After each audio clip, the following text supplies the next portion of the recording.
Oraremos para que el Señor haga lo que tiene que hacer con su palabra. Sabemos que no es en vano la predicación de la palabra. Así que vamos a orar. Padre, queremos darte las gracias por la vida que tú nos regalas y gracias por la obra que has hecho en nosotros y por medio de nosotros. Queremos honrarte, darte las gracias por esta parte de tu cuerpo, Señor, esta congregación. También orar por las congregaciones en esta ciudad que están reunidos en tu nombre, predicando tu palabra, y alabándote y reconociendo quién tú eres. Dios, queremos honrarte con nuestra atención, queremos oír lo que el Espíritu quiere decir a través de su palabra en este día. Ayúdanos, Señor, porque sabemos que el hombre natural no puede comprender nada del Espíritu y nada si no es por el Espíritu, Señor. Por eso nos encomendamos en tus manos, pedimos tu ayuda en el nombre de Jesús. Amén. Amén. Pueden tomar sus asientos y como saben estamos avanzando el Evangelio según Marcos. Y hemos visto unos mensajes bastante interesantes. Y Marcos nos está ayudando, como él dice desde el primer versículo del primer capítulo, que el principio del Evangelio de Jesucristo, el Hijo de Dios. Y quiere resaltar el hecho de que Jesucristo es el Hijo de Dios. Y nos da el enfoque del ministerio de Jesús, que es predicar el Evangelio del reino de Dios. El reino de Dios se ha acercado porque su Rey llegó y está presente. El Evangelio es la buena noticia, y como utilizaban la palabra antiguamente, la celebración de la llegada del Rey. Entonces aquí vemos que Marcos está estableciendo lo que el Señor vino a hacer, de establecer su gobierno de Dios en el corazón del hombre y de la mujer. Y que el Señor Jesucristo sea el Señor sobre todo. Y el ingreso a este reino es por el arrepentimiento. Está abierto a todos, ha muerto por todos, el Señor murió por todos, pero cada uno tiene que reconocer su condición delante del Señor, arrepentirse y aceptar gratuitamente, por gracia, el regalo de la entrada a la familia de Dios y el reino de Dios. El mensaje principal de Juan el Bautista era: el Mesías viene. Él vino a preparar el camino. Entonces el Mesías viene, ordena tu vida y arrepiéntate. Y vimos en el primer capítulo cómo Jesús tenía y tiene autoridad sobre el reino animal, sobre los ángeles, sobre los demonios y sobre las enfermedades, todo para comprobar de que sin lugar a duda Jesucristo es el Mesías. Y este Hijo de Dios, que tiene toda esta autoridad, dice: vengan en pos de mí, sígueme. Eso dijo a sus discípulos, pero también nos da esta palabra a nosotros también: vengan en pos de mí, sígueme. Y eso es donde nosotros debemos responderle. Y hemos visto con los pescadores que no dependía de su capacidad, porque Él puede hacer de pescadores de hombres. Y también no promete que todo va a estar tranquilo, pero sí promete estar con nosotros. Y en el capítulo 2 hemos visto con el pastor Javier sobre un mensaje que más que sanidad el poder de perdonar y habla de la misión de Cristo, que cuando llegó y estuvo frente a un paralítico, Él ha dicho, tus pecados son perdonados, porque eso era su enfermedad primordial, eso era lo más grave de su enfermedad. Tus pecados son perdonados. Y también hemos visto con los odres nuevos y viejos que no se puede colocar lo nuevo de Cristo en lo antiguo de la ley. No se encaja lo que Jesucristo vino a traer, no se encaja en el sistema religioso de la ley. Y hemos visto también que no es la ley. No es la ley que nos va a llevar por buen camino, aunque la ley es buena. La ley es buena. La ley fue dada para guiar y encaminar una sociedad de creyentes en el Señor en una vida de paz y tranquilidad y prosperidad y bendición. La ley no es mala, pero la ley no nos puede salvar. Lo más importante es el espíritu de la ley, es el Señor, es una relación con Él. Y Jesús vino para desglosar, y lo vemos en el Sermón del Monte, desglosar lo que realmente, desglosar lo que era el espíritu de la ley. Hablando más de una obra externa y el comportamiento externo de una persona, hablaba de su corazón y sus motivaciones, y es mucho más profundo y mucho más adentro, va mucho más adentro que la ley misma. Y llegamos al capítulo 3, y también compartió el pastor Javier sobre esto, que comienza con el hombre con la mano seca, y eso hemos visto que los religiosos sabían que Jesús podía sanar. Llegaron a la conclusión de que sí, Jesús era extraordinario y tenía poder para sanar. Por eso buscaba cómo atraparle. Sabía que yendo a la sinagoga que iba a sanar a alguien y tendrían un pretexto para atraparle. Y pena porque le rechaza, pero debieran haber reconocido como el Mesías. Y su religión era más importante que ver la verdad del plan de Dios y el corazón de Dios.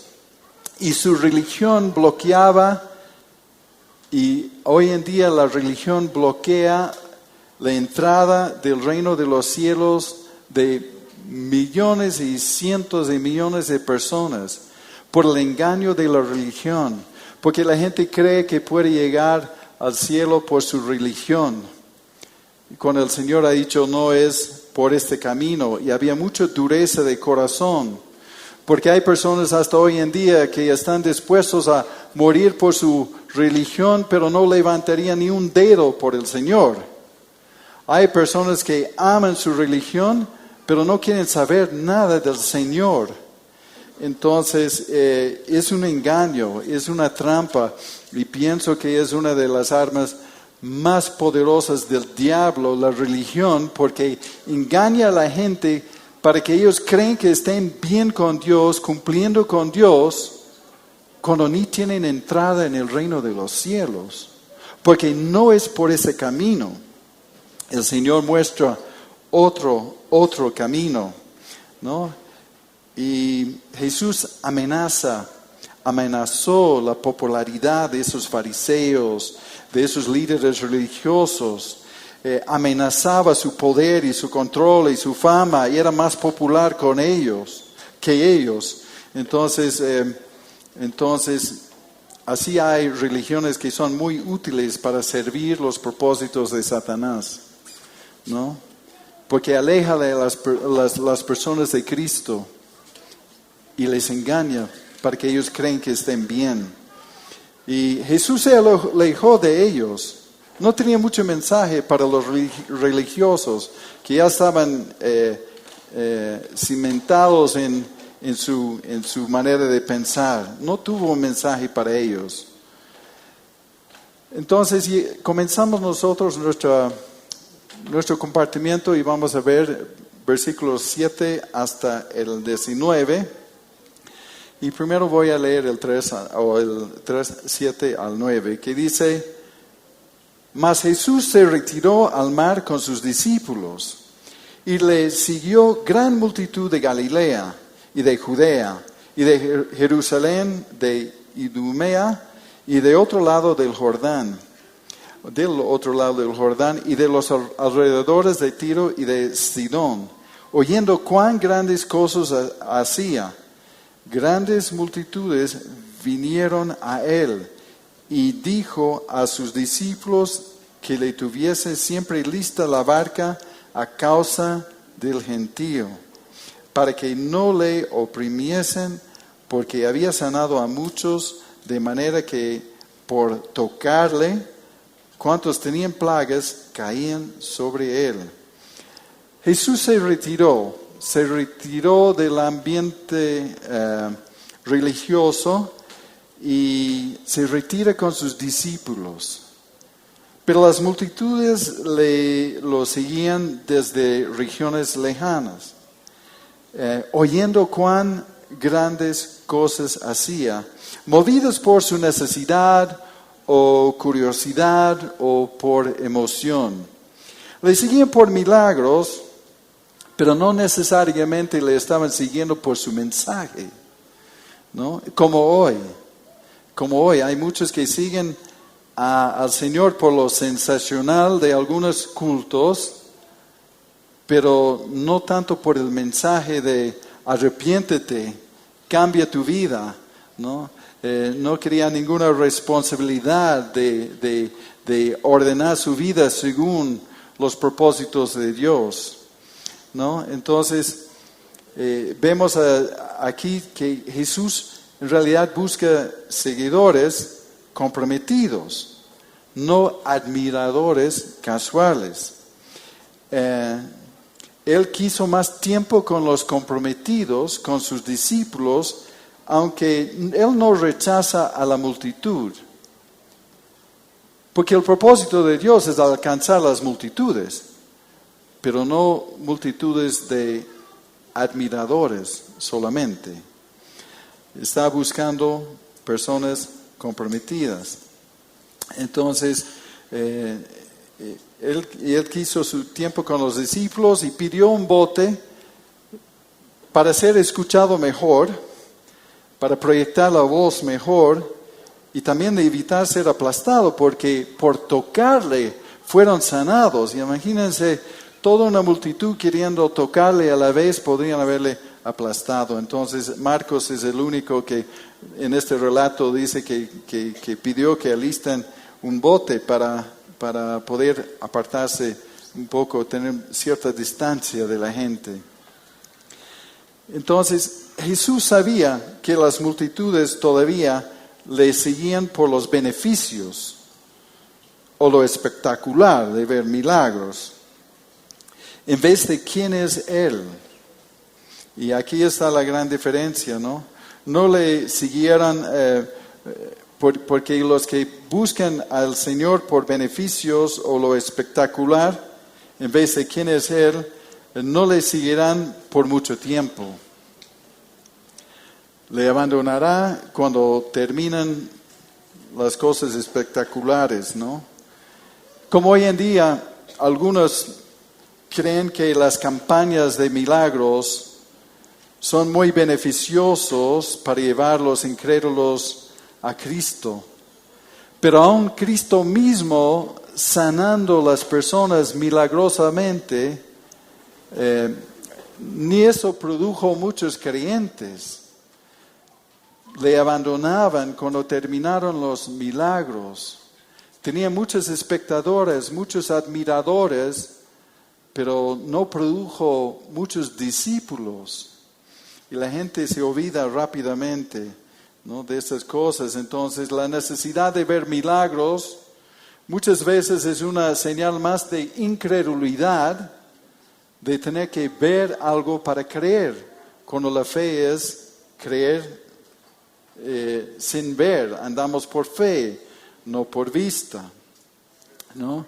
Entonces, sabemos que la gente hasta hoy sigue a Cristo por sanidades, por liberación, por necesidades económicas, por sanar relaciones, por reparar el hogar, para ordenar y reformar a sus hijos y muchas cosas.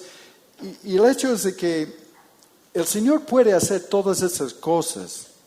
No hay nada que el Señor no puede hacer, pero no le interesa al Señor las personas que le siguen solamente por interés, ¿no? O los que le seguían solamente por los panes y los pescados, como dice en Juan 6:26, que dice: Jesús les respondió: de cierto les digo que ustedes no me busquen por haber visto señales, sino porque comieron el pan y quedaron satisfechos. Y hay muchos que siguen al Señor por los panes y los pescados, lo que Él puede dar. Y Jesús no le interesa tanto esta multitud. Las señales definitivamente le identifica a Jesús como el Mesías. Y si Él es el Mesías, su gobierno llegó a nosotros. Su gobierno llegó y debemos someternos a su voluntad. Las señales fueron dadas para mostrar que definitivamente Jesucristo es el Mesías. Y si Él realmente es el Mesías, implica que Él es el Rey. Y Él debe gobernar. Y eso implica un compromiso.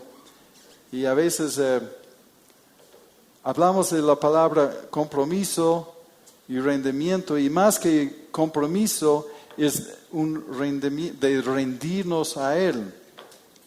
Porque cuando uno se compromete con el Señor, sigue en control, ¿no?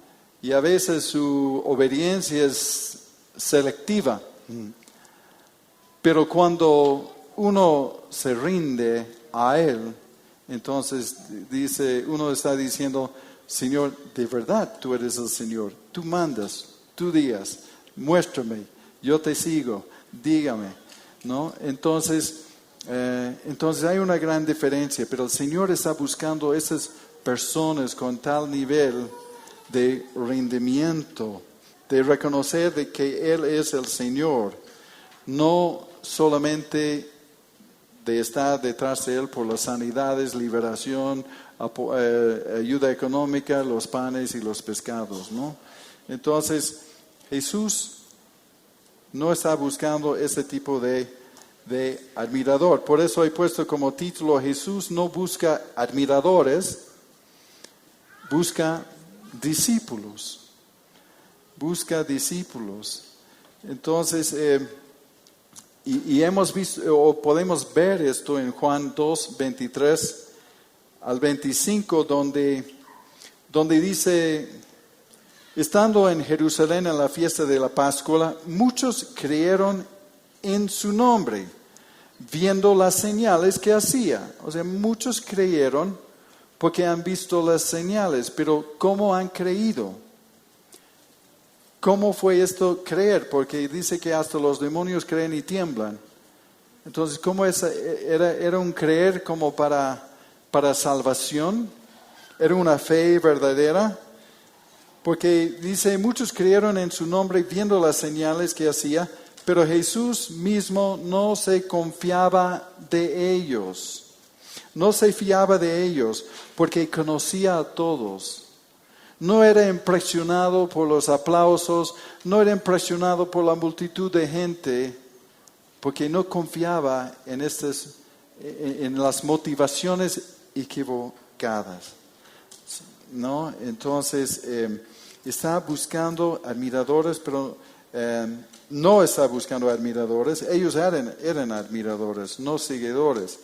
Y entonces Jesús no tenía necesidad de que nadie le diese testimonio del hombre, pues Él sabía lo que había en el hombre.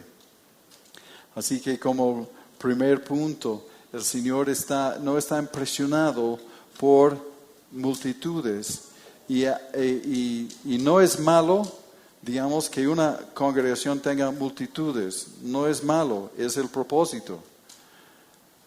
Pero cuando las multitudes están ahí por el espectáculo o por otras motivaciones, lo que pueden recibir, los beneficios del Señor, entonces el Señor no está impresionado, porque Él no confía en eso. Él no confía en esas alabanzas y Él no confía en esa reunión de muchas y multitudes, si es que están por motivaciones equivocadas. Si están por la motivación correcta y están predicando la palabra y están enseñando el camino del Señor, gloria a Dios. Gloria a Dios, ¿no? Entonces nos preguntamos también a nosotros, ¿por qué seguimos a Jesús? ¿No?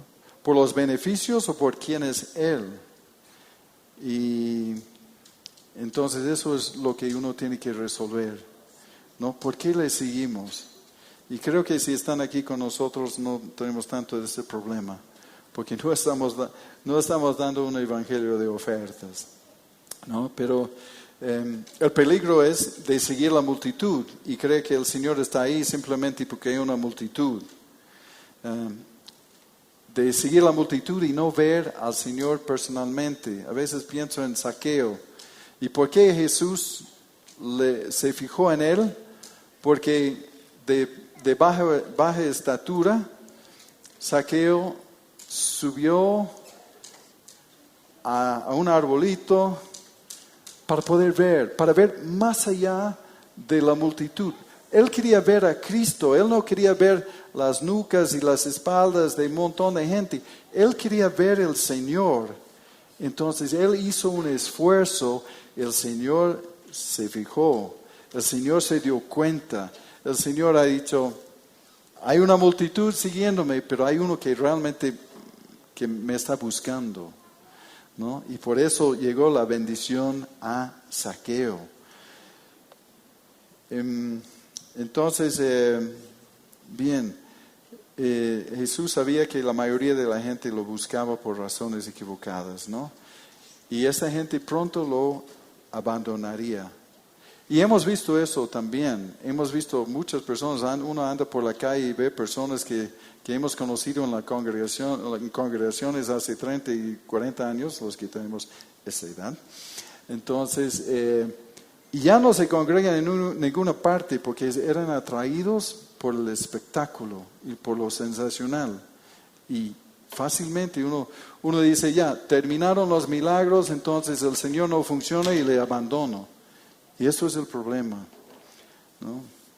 En los versículos 11 y 12 dice, y los espíritus inmundos al verle se postraban delante de él y daban voces diciendo, tú eres el Hijo de Dios. Mas él les reprendía mucho para que no le descubriesen. Jesús todavía no se presentó como el Hijo de Dios. Marcos sí le está presentando así, pero Jesús todavía en su ministerio no se presentó como el Hijo de Dios, y él quería que la gente se diera cuenta por sí solo de quién es él, no por el testimonio de demonios. ¿No? Los demonios afirmaban que él era el Hijo de Dios. Por lo menos eran más inteligentes que los líderes religiosos que no le reconocieron, ¿no? Ellos le reconocieron, los demonios, pero los líderes religiosos no. Y Marcos lo incluye este detalle para dar una prueba de que realmente Jesús es Dios, de su deidad, ¿no? Y Jesús los reprendía por no ser revelado por demonios. Él no quería que los demonios sean los que den anuncio de él, ¿no? Él no quería ser asociado con los demonios, porque de hecho veremos más luego, no hoy día, pero que los líderes religiosos le acusan de echar demonios por Belcebú, ¿no? Por el jefe de los demonios. Entonces Jesús no quería ser asociado por demonios, por eso le dice que se callen. Les ha ordenado a callarse. Y después llega a la elección de los 12 apóstoles. Aquí hay un título de los 12 apóstoles. En realidad les llaman discípulos en esta etapa y luego les va a llamar apóstoles luego en su caminata. En el 13 al 15 dice, después subió al monte Jesús y llamó así a los que él quiso y vinieron a él y estableció a 12 para que estuviesen con él, para enviarlos a predicar y que tuviesen autoridad para sanar enfermedades y para echar fuera demonios. Jesús, después de este encuentro con los líderes religiosos y después de tener las multitudes detrás de él, entonces después tenía que apartarse y quería tener un tiempo a solas con los 12, ¿no? Jesús sube al monte, que también es un símbolo de comunión con Dios, de apartarse del ruido y también para llamar a los suyos, ¿no? Entonces el monte representa intimidad, revelación y para los 12 para su formación. Y él llamó a los que él quiso y ellos obedecieron y vinieron a él. No es que les obligó, no es que ha buscado cualquiera de la calle y ha dicho no, venga conmigo, aunque él puede hacerlo, pero él conoció sus corazones y él sabía que iban a obedecer, porque muchos no harían caso. Él sabía quién llamar. Y esto de ser llamado por él significa, o ser discípulo de él, significa separación. Con los rabinos, los discípulos de los rabinos se separaban de su familia, dejaban todo y fueron a vivir con el rabino y andar con él y aprender de él. Y eso era su formación sobre la marcha, no solamente tomando clases, no era una enseñanza académica solamente. Entonces Jesús dejó a las multitudes atrás para elegir esos 12 hombres especiales, no porque había algo en especial en ellos, pero sí eran dispuestos a hacerle caso, porque él sabía que las multitudes no le iban a seguir mucho, ¿no? Y él quería a hombres que permanecieran a su lado, ¿no? Y él les llama con 3 propósitos, y creo que esto es lo central. Este primero, para mí, es lo central, que él llamó a los que él quiso y vinieron a él y dio 12 para que estuviesen con él. Y eso era el primer punto y lo más importante de todo lo que puedo decir hoy día, que el llamado del Señor era de estar con él, ¿no? Un discípulo no solo estudiaba, él seguía a su maestro. Y es un hecho importante lo que Jesús está haciendo aquí, porque Jesús viene para establecer el reino de los cielos en parte, no en su totalidad, en la tierra, ¿no? Estableciendo el reino de Dios en la tierra a través de los corazones de los seres humanos. Jesús está haciendo esto y está eligiendo esos 12 y tiene 3 años con ellos porque tiene que continuar la obra. A través de esos 12 tiene que ir multiplicando la obra para luego llegar al mundo entero como está hoy. Pero aquí comienza, por eso es un punto importante en la palabra, ¿no? Y el discipulado comenzaba con estar con Jesús. Antes de hacer cosas, antes de mandarles a hacer cosas, lo primero era estar con Jesús. Y cuando vemos el llamado de Dios para nuestras vidas, el punto más importante, el número 1, es estar con Él.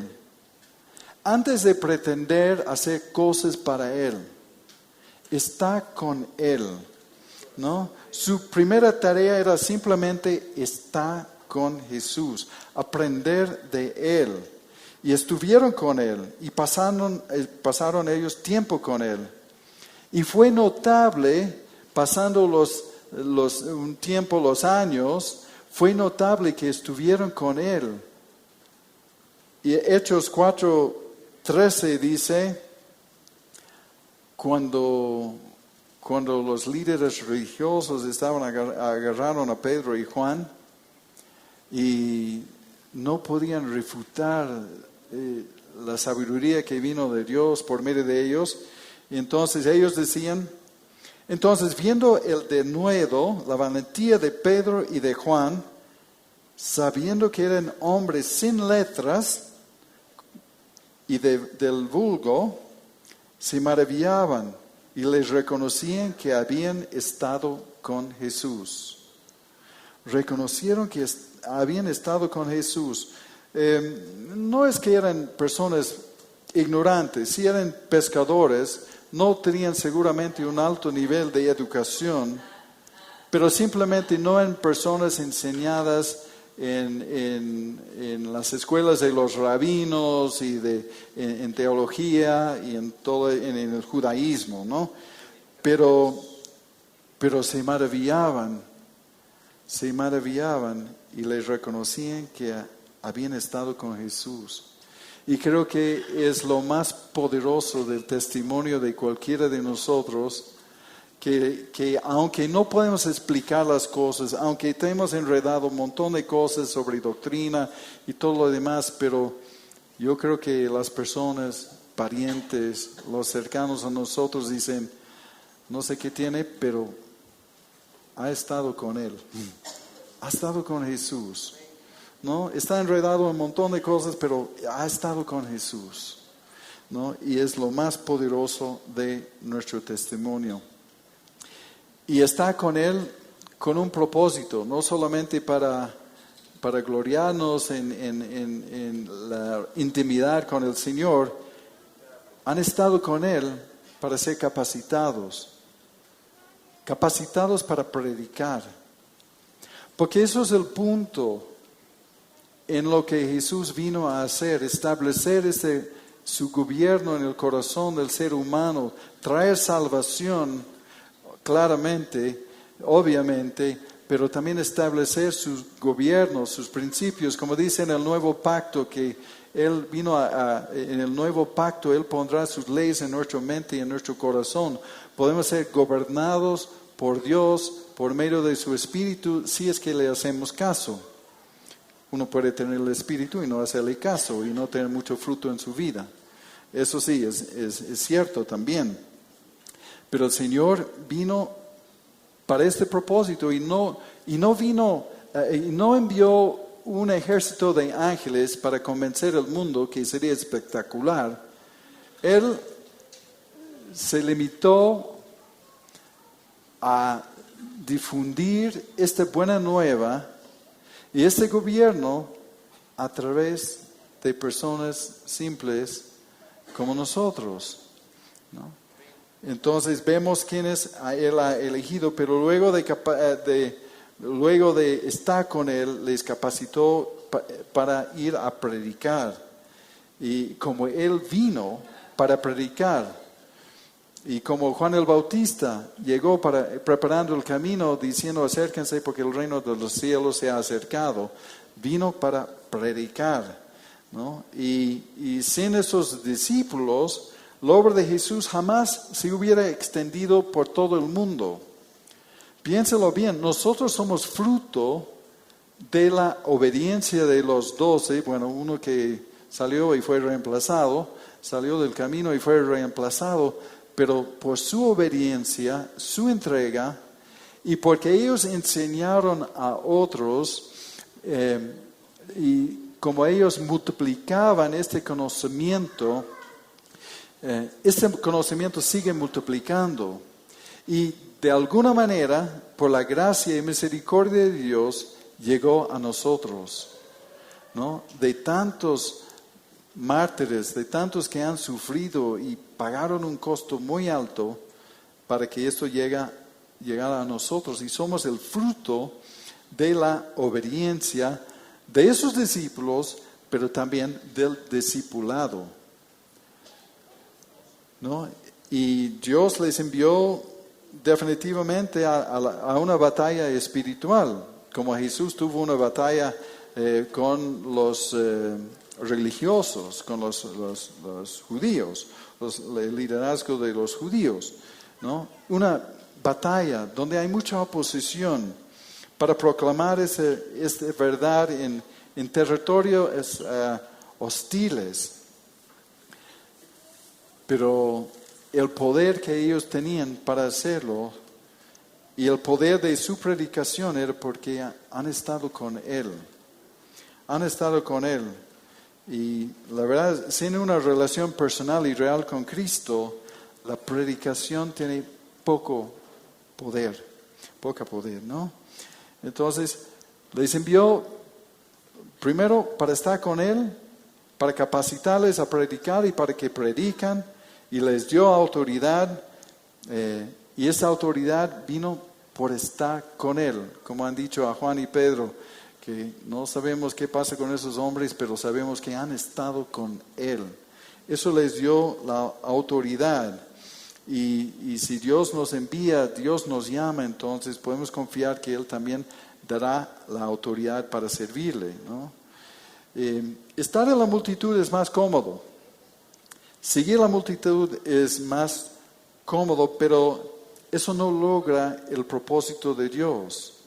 Y tenemos que ver si nosotros estamos dispuestos a apartarnos un poco de la multitud, ¿no? Para una relación personal, subir al monte, estar con Él, dejarle la comodidad de la multitud, porque es cómodo estar en números, pero en números grandes, parte de la marcha, ¿no? entre muchos, pero lo importante es que eso tiene un costo, que tiene un costo de apartarse de ser multitud y admirador, a ser discípulo, de estar con Él. Y nos da los nombres, el 16 al 19, dice a Simón, a quien puso por sobrenombre Pedro, a Jacobo y Zebedeo, y a Juan, hermano de Jacobo, a quienes apellidó Boanerges, esto es, hijos de Trueno, Andrés, Felipe, Bartolomé, Mateo, Tomás, Jacob, hijo de Alfeo, Tadeo, Simón el cananista y Judas Iscariote, el quien le entregó, y vinieron a casa. Entonces, vimos antes, Jesús llamó a los que Él quiso. Entonces, reconocemos la gracia en esto, no por méritos. No llamó a estos por sus méritos, no ha ido a la cúpula de liderazgo de los judíos para escoger sus discípulos, los capacitados en las escrituras. No ha ido a buscarlos, Él llamó a los que Él quiso, por gracia. Y Jesús escoge hombres y mujeres comunes, con defectos, con pasados diversos y todo, ¿no? Y en esa lista está incluido Judas, que muestra que el llamado no garantiza fidelidad. El llamado de Dios, y a veces hemos visto personas, ministros, llamados por Dios, que luego en su carrera arruinaron todo. Entonces, de ser llamado no es garantía de la fidelidad. Por eso tenemos que reconocer que somos vulnerables, tenemos que estar en guardia todo el tiempo, porque el diablo ha tenido miles de años capacitado en engañar el ser humano. Entonces, el llamado no garantiza fidelidad. Y no sabemos mucho sobre algunos de estos discípulos, pero de algunos sí, de los 12, ¿no? Jacobo y Juan eran hermanos, igual que Pedro y Andrés, eran hermanos, ¿no? Pedro, probablemente Andrés, aunque no dice específicamente, Pedro, Jacobo y Juan eran pescadores, eso sabemos de ellos. A Jacobo y Juan les llamaban hijos de trueno y lo hemos visto en otro relato cuando fue rechazado de entrar en una aldea. Ha dicho, Señor, pedimos que caigan rayos del cielo para eliminar a esta gente. Y no sé, tal vez por eso les llamaban Boanerges, ¿no? Hijos de trueno. Mateo era el recaudador de impuestos y él colaboraba con los romanos que le instituía como enemigo de los judíos, ¿no? Como traidor.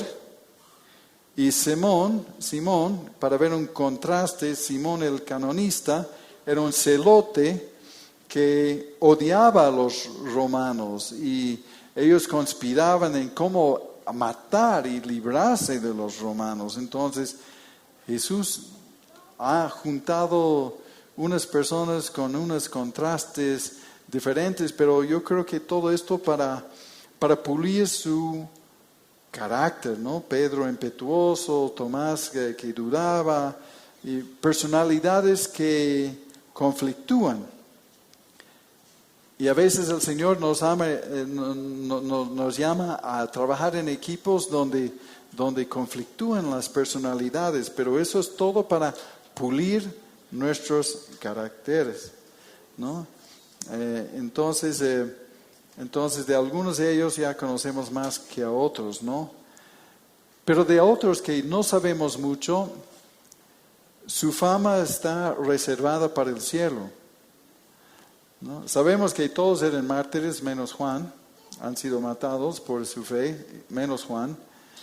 Pero la fama de los demás está reservado para el cielo, donde sus nombres están en los 12 cimientos de la ciudad celestial de Dios, que dice en Apocalipsis 21:14, ¿no? Y el muro de la ciudad tenía 12 cimientos y sobre ellos los 12 nombres de los 12 apóstoles del Cordero. Entonces, tiene su lugar.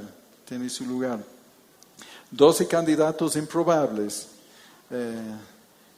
Excepto Judas, que tenía cierto don y habilidad con los números porque manejaba la bolsa, el único con alguna calificación buena, ¿no? Entonces 12 candidatos improbables. Dios llama a personas ordinarias para tareas extraordinarias, ¿no? No se trata de mérito, sino de gracia. Y el llamado no depende de nuestros credenciales, sino de su propósito, ¿no? Y algunos preguntan, ¿por qué Jesús escogió a Judas? Bueno, es un misterio, pero no es por no saber que Judas iba a entregarle, porque él dijo a sus discípulos que él los escogió y sabía que uno de ellos era el diablo.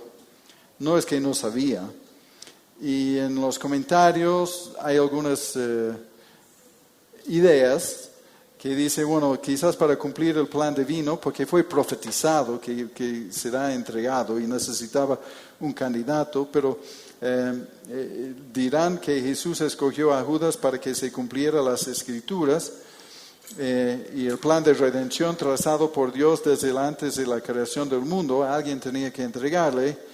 Y el propósito divino que Jesús debía morir para redimir a la humanidad. Era el plan de Dios, pero Dios no agarra una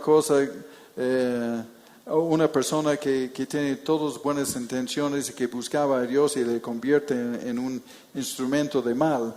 No, Dios agarra, y en todo el Antiguo Testamento vemos también que agarró a reyes y de otras personas para ser su instrumento, no porque eran calificados, pero simplemente les dio rienda suelta a lo que ya había en su corazón.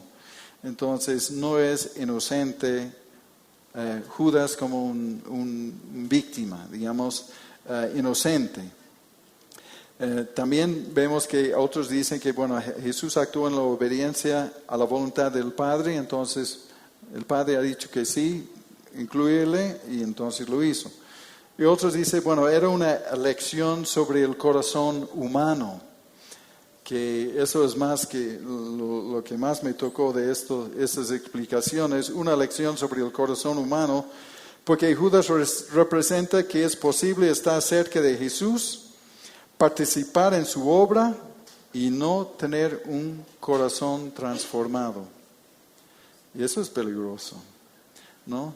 Es una advertencia sobre la hipocresía espiritual y la necesidad de una fe genuina, ¿no? Y entonces, también en todo esto vemos que Jesús atendía a las multitudes, ¿no? Pero su relación era diferente con los discípulos y los llamó a una misión que incluiría a muchas más personas hasta nosotros miles de años después. Entonces, pero lo que permanece de todo esto, la salvación es la salvación en el Mesías. Lo que implica la salvación en el Mesías es de predicar el Evangelio. Esa es la misión, ¿no? Entonces, para pensar,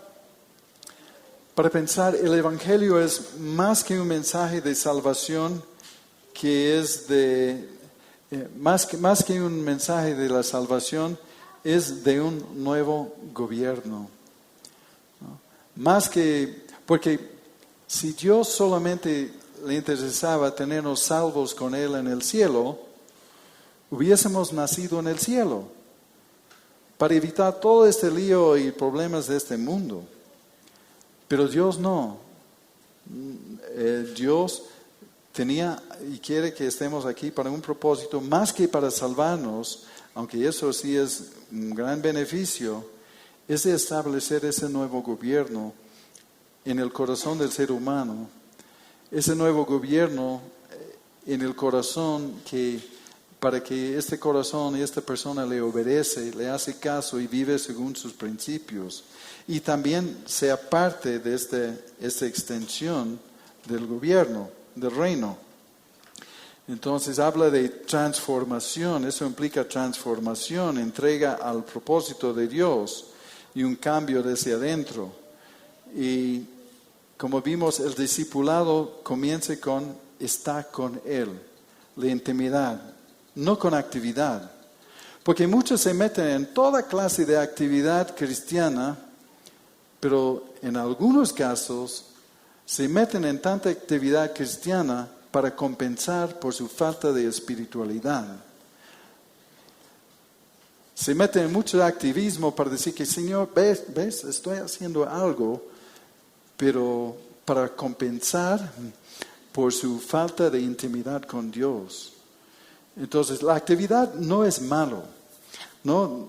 El activismo sí, pero las actividades que hacemos en la iglesia no son malas, pero lo que importa es el corazón, ¿no? ¿Por qué hacemos las cosas que hacemos? Si es fruto de esta relación de estar con Él, gloria a Dios a todas las actividades que pueden pensar, ¿no? Pero si es para compensar, ¿no? Si es activismo, compensar por falta de intimidad con Dios, no tiene mucho valor.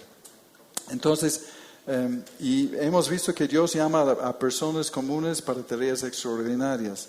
Y Dios puede usar a cualquiera que esté dispuesto a hacerle caso, ¿no? Y el llamado es por gracia, no por perfección. Entonces concluyo con esto que preguntándonos, yo me pregunto también, ¿no? ¿Estoy cómodo siendo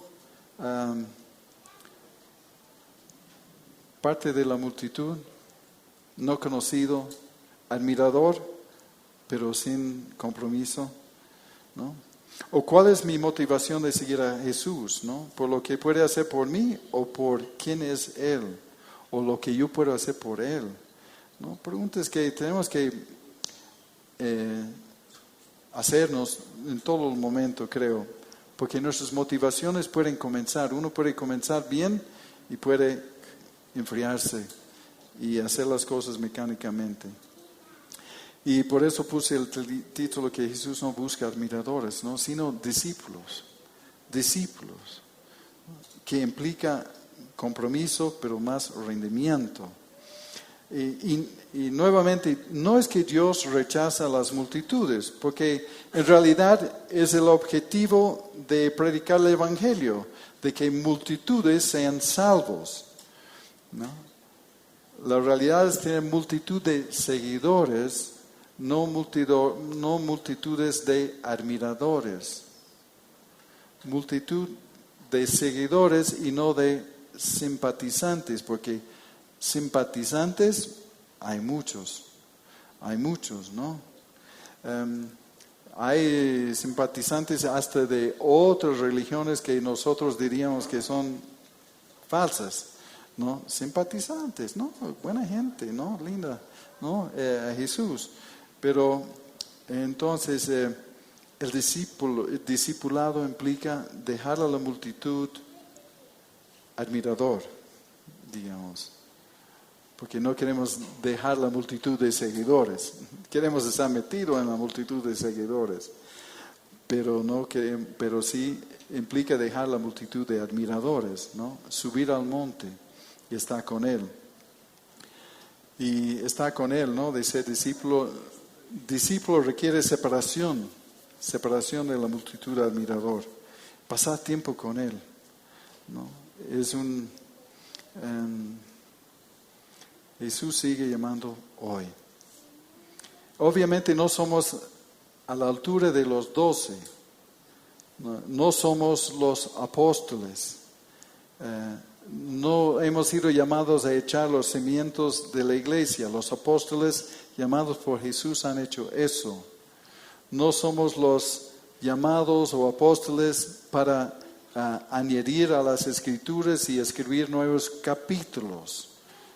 Ellos lo han hecho y por eso Dios ha usado a ellos de manera extraordinaria, pero no es que Dios no puede hacer milagros hoy. Dios puede hacer lo que Él quiere a través de quien quiere.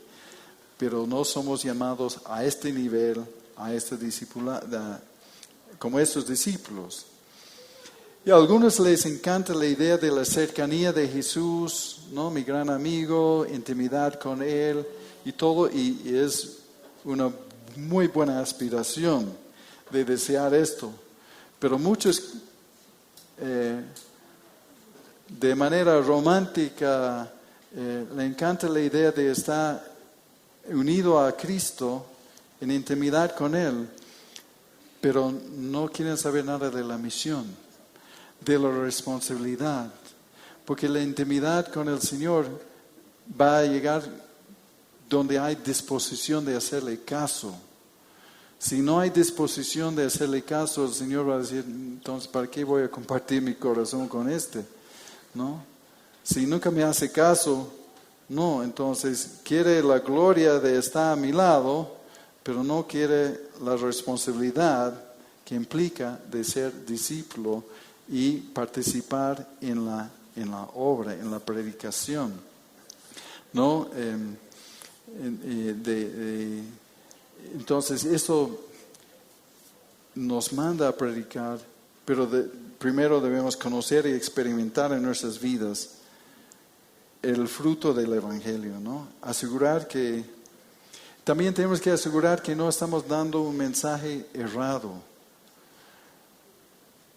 Tenemos que asegurar que sabemos nosotros dar el Evangelio, porque el Evangelio no es, venga a mi congregación, Dios está sanando los días viernes, ¿no? El mensaje no es, venga a mi congregación y Dios va a arreglar tu matrimonio que está en problemas, tus hijos que están descarriados y todo. Dios puede hacer eso, pero eso no es el Evangelio.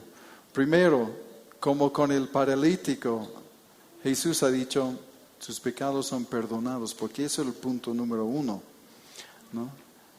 De reconocer su condición y recibir el perdón del Señor, ¿no? El evangelio de ofertas no produce creyentes, atrae multitudes, ¿no? Atrae multitudes, pero no produce creyentes. Aunque alguien accidentalmente ha venido a la congregación, a alguna congregación por una motivación equivocada y Dios le agarró ahí. Era el propósito de Dios. Viene con una motivación equivocada, pero abre sus ojos y ve que Jesucristo es el Señor y Salvador y se va para un lado sus motivaciones erradas y llega a conocer a Cristo. Y si el Señor nos llama para esto, Él está con nosotros. Él dice que está con nosotros hasta el fin de los días, hasta el fin del mundo. Entonces, podemos asegurarnos de que al acercarnos a Él, está con Él, de hacerle caso y predicar su palabra, que Él estará con nosotros. Nos dará la autoridad, como dio a sus apóstoles, ¿no? sobre el reino de las tinieblas. Y entonces Él estará con nosotros, aunque no entendemos cómo o qué va a hacer. He experimentado en muchas ocasiones, he dicho, Señor, no tengo la más mínima idea qué decir o cómo abarcar esta conversación. Pero uno abre su boca y después comienza a fluir. Pero mientras uno más practica, más fácil llegará a ser. Así que hoy día vamos a celebrar la Santa Cena. Vamos a recordar a nuestro Señor y Salvador. Voy a invitarles a los que van a repartir el pan y vino, por favor, que lo hacemos rápidamente. Y en esto pueden ponerse de pie. Y en esto recordamos este nuevo pacto. En el nuevo pacto, palabras que hemos visto en varias ocasiones, pero son fantásticos. Porque aquí Jesús ha dicho que con eso ya va sellando el nuevo pacto, su sangre. Va sellando el nuevo pacto. Y en Jeremías, cuando habla del nuevo pacto, Jeremías 31:33, dice, pero este es el pacto que haré con la casa de Israel después de aquellos días, dice Jehová, daré mi ley en su mente y la escribiré en su corazón, y yo seré a ellos por Dios, y ellos me serán por pueblo. Sí, por favor, repartan el pan y el vino. Y no enseñará, eso es fabuloso. Habla de establecer su ley en nuestro corazón y en nuestra mente. Su gobierno, la forma en que Él quiere guiar el ser humano, no a través de una ley fría, escrita y mecánica, más bien quiere poner su espíritu en el creyente para que sepa lo que le agrada a Dios y lo que no le agrada. Y mira lo que dice en ese nuevo pacto que vamos a recordar en el 34. Y no enseñará más ninguno a su prójimo, ni ninguno a su hermano, diciendo, conoce a Jehová, porque todos me conocerán, desde el más pequeño de ellos hasta el más grande, dice Jehová, porque perdonaré la maldad de ellos y no me acordaré más de su pecado. Podemos conocerle, podemos conocer a nuestro Rey, el Gobernador, nuestro Señor. No tienes que preguntar a terceras personas diciendo, ¿sabes y conoces algo del Señor? Porque todos pueden conocerle. Todos pueden conocerle. ¿Y cómo? ¿Y por qué? Porque dice, no me acordaré más de su pecado. Eso implica el arrepentimiento. Uno entra en este gobierno de Dios, en este reino de Dios, por el arrepentimiento. Y así recibe el perdón de sus pecados, perdón de sus pecados, y ya puede tener comunión con el Señor. Así que es lo más lindo que el Señor ha hecho con nosotros. Y entonces vamos a recordar. Jesús ha dicho, haz esto en memoria de mí.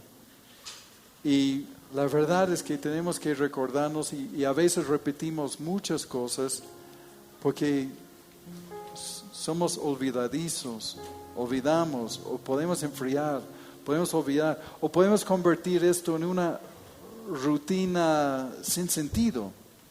Entonces tenemos que recordarnos de esas cosas, por qué es importante. Y no sé, creo que todos tienen. Entonces, la noche que Jesús fue entregado ahí en el aposento alto con sus discípulos, como su despedida, ha dicho que tomando el pan y partiendo el pan, decía que comen esto en memoria de mí, recordar su cuerpo partido, recordar el precio pagado para nuestro bien. Entonces, vamos a comer el pan en memoria de su gran sacrificio por nosotros.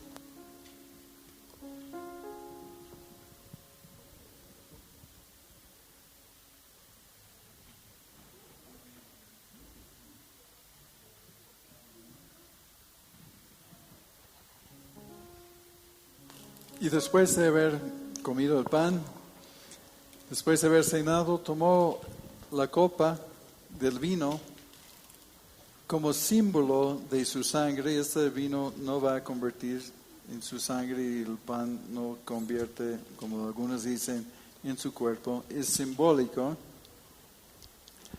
pero dijo que debemos tomar esta sangre en memoria de Él, porque con esa sangre selló el nuevo pacto y nos dio entrada en su reino. Así que lo vamos a tomar en memoria de Él. Pueden tomar.